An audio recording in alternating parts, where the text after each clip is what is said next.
Hello.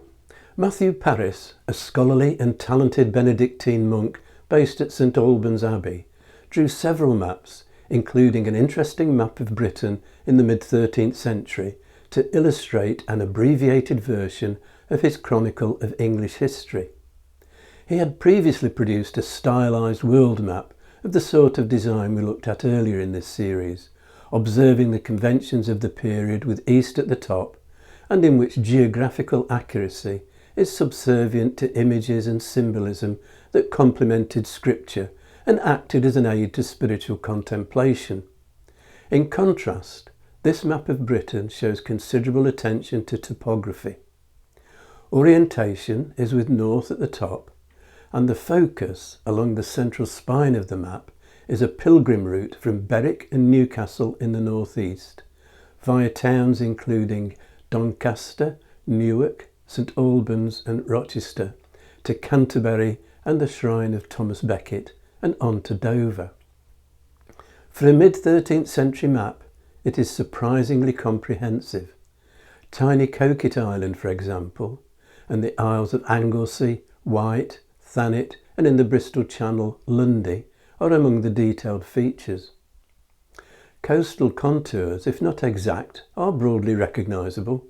Mountain ranges including Snowdonia are marked, but regional proportions are distorted, and Canterbury is shown due south of London rather than southeast, with the River Thames flowing into the English Channel instead of the North Sea. However, the north-south itinerary that's a prime purpose of the map could be followed by a medieval traveller. 252 places are named. The Roman Antonine Wall and Hadrian's Wall are shown, along with major rivers and ports, 41 castles, cathedrals, and more than 60 religious houses. Monasteries, of course, were important hospitality stops for medieval travellers. As far as we know, Matthew Paris lived the life of a cloistered monk. This is a self-portrait, and didn't travel much himself. In creating this map, he would have relied in the main on a lively and well-informed imagination, coupled with diligent desk research and taking advantage of interrogating visitors calling at St Albans Abbey, enquiring and making notes about their individual journeys and experiences. Some of his sources, illustrations and pioneering map-making exercises were collected in his Liber Additamentorum, or Book of Additions. Among these is a map oriented with west at the top, showing what were known as the 4 major highways of England. The Roman routeways, probably following more ancient tracks, the Fosse Way from Exeter to Lincoln, Ermine Street connecting London with York, the Icknield Way between Salisbury and Bury St Edmunds, and Watling Street from Dover to Chester.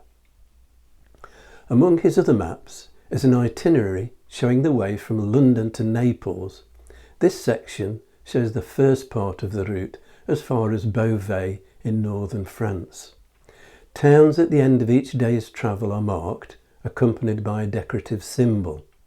Major geographical features are shown, but nothing that detracts from the route. Paris also produced a map of the Holy Land.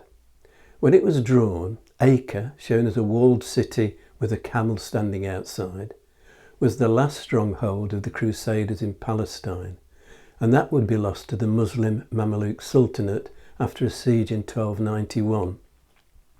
Jerusalem, which had been lost to Saladin half a century earlier, is shown, also as a walled city, within which the Dome of the Rock, the Church of the Holy Sepulchre, and the Temple of Solomon are marked. Paris's map of the route from London to Naples has been interpreted as part of a pilgrimage to Jerusalem, but it is more likely that the map was associated with an attempt by Pope Innocent III to sell the throne of Sicily to Richard, Earl of Cornwall, brother of King Henry III. Matthew Paris had close connections with Henry's court, and although Naples could have been a jumping-off point for the Holy Land, Venice would have been the more obvious choice of embarkation port. Next time, my topic will be what is known as the Gough map, which dates to around 1360 and is the oldest surviving medieval map of Britain, drawn with a high degree of accuracy and considerable detail, including distances. If you've enjoyed this video, hit the like and subscribe buttons and click on the notification bell to be informed when the next video is available, or you can subscribe by clicking on the rose window over my shoulder.